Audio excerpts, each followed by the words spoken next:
So I've been listening to you for a while, and I get the thing that you say that nothing is more important than how we feel, and the quickest way to get things that we want is to be happy. So, and what you want is to be happy.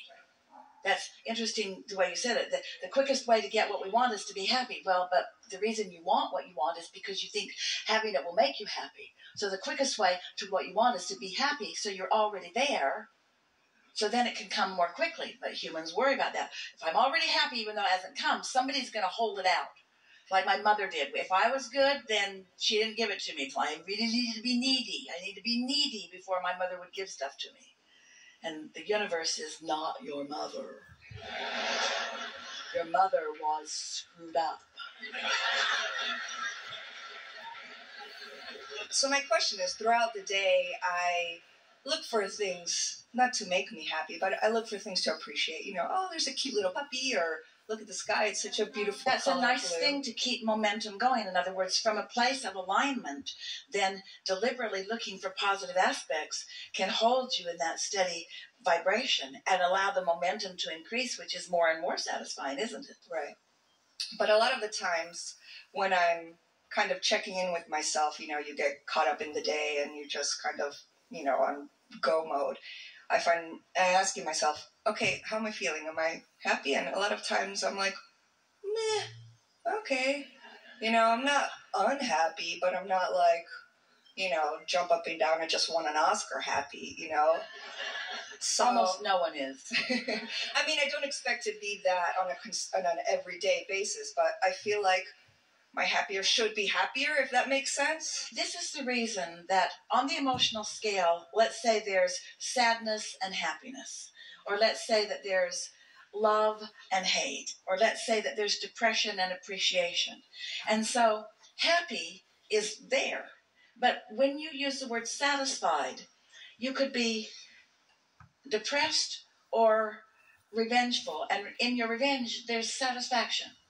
If you will use satisfaction as what you're reaching for, then wherever you are, you can lean more in the direction of who you are and therefore get more momentum going in that direction. Don't make work of being satisfied either.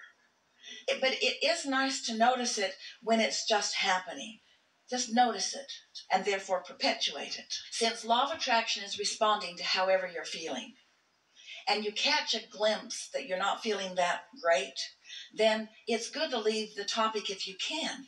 And the more aware you are of how you feel, then the more you can turn from the unsatisfied to the satisfied. It just gets easier and easier.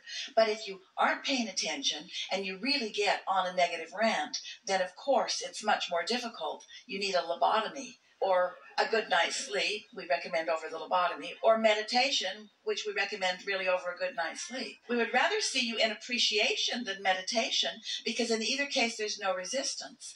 But sometimes you just can't get to appreciation. And so just be soft about this. So your question is around feeling some dissatisfaction and wanting to turn it into satisfaction. Yeah, to just be happier, because sometimes when I'm checking in with myself about how I feel, oh, maybe I'm doing that thing you said that we're doing. But here's the thing, and we're so happy that you are helping us to talk about this here, because here's the thing.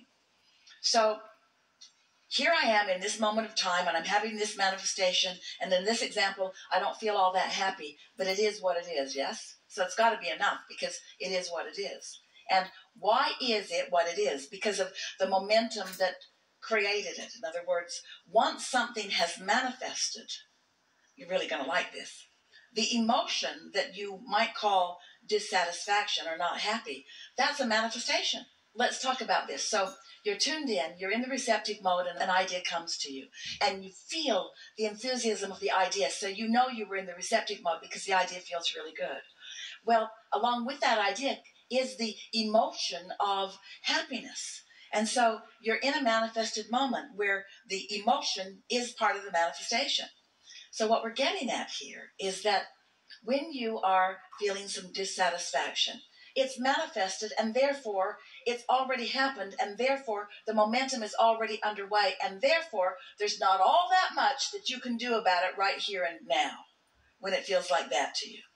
But you take note of it, and you acknowledge that you want to feel happy, and you deliberately launch some more rockets of desire into your vortex, and then you get a good night's sleep, and when you wake up in the morning, you deliberately meditate because you know that meditation takes the edge off. So now this next day, let's call it Sunday, you've meditated, and so now your chance of, and we use that word because we know how you use that word, your chance of happiness is greater now that you've meditated this Sunday morning than it was before you did. So you meditate for 15 or 20 minutes, and then you just go into your day, and you feel whatever you feel, but when you're feeling it, it's really sort of kind of too late to do anything about it because it's the result of energy that you've already flowed. Are you getting what we're talking about? You can't think your way out of it. You can't talk your way out of it. You can't say, universe, I want to take back all the momentum that I had about that because I didn't really mean it, and after all, I want to be happy.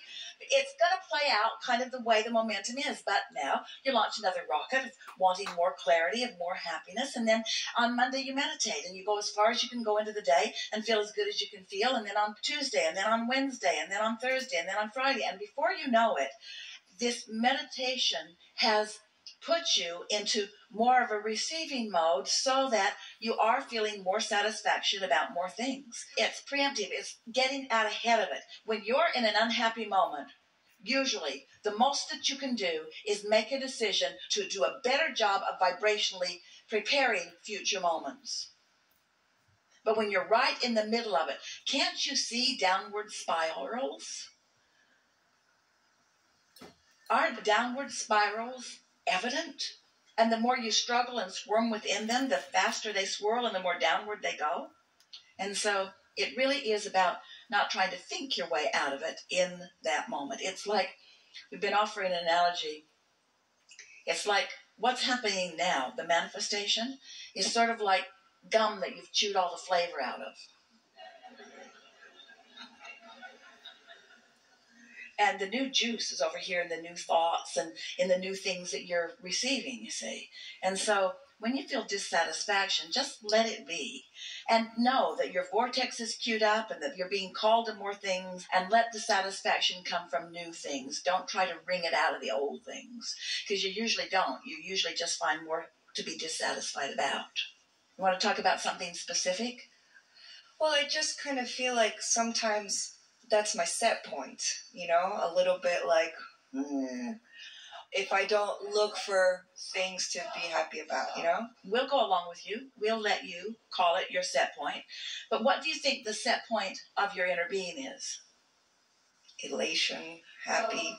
And in fact, the only reason that you can feel that discomfort is because you have departed or you've moved away from the vibration that your inner being feels, and your inner being is not going to join you over there. So there are two set points involved here. The emotional, vibrational set point of your inner being and yours. Isn't it sort of satisfying to know that your dissatisfaction is an indicator of where you stand? Can't that be a little satisfying? Well, at least I know I'm not in alignment with my inner being. And at least I know my inner being is looking at this differently. And at least I know there's help on the way. And at least I know I'm blocking the help right now. And at least I know that it won't last like this forever. You see what we're getting at? Doesn't knowing how this all works help?